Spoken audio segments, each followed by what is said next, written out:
Tak sme začali čistiť Národný park Veľká Fatra, začali sme na Smrekovici a 9 ľudí vyzbieralo krásnych 37 kusov pneumatík, 24 kusov vriec, drevený odpad a veľa železného odpadu za pomoci jedného traktora a jedného auta z horskej služby.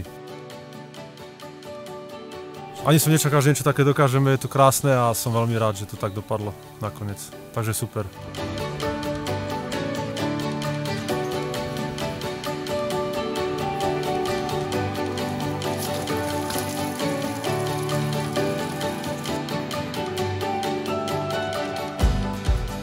Táto akcia ma dosť prekvapila, lebo nevedela som, že čo ma tu očakáva, ale toho odpadu bolo naozaj veľa a som rada, že som prispela k tomu, aby to tu bolo krajšie.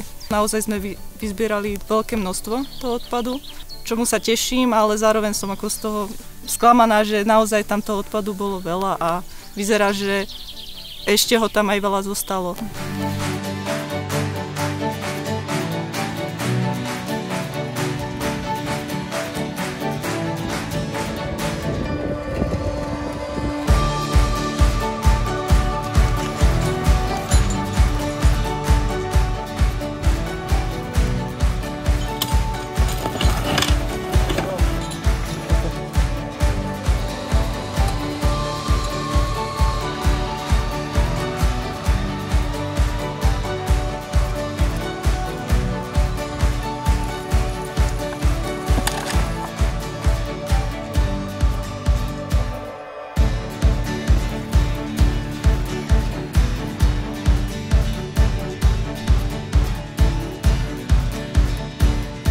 Určite budeme pokračovať, treba to opakovať a treba ľudí privádzať k tomu, aby si vážili národné parky, aby si vážili prírodu, aby sa mohli obzrieť za sebou a povedať si, niečo som spravil preto, aby to bolo tak krásne, ako to je teraz.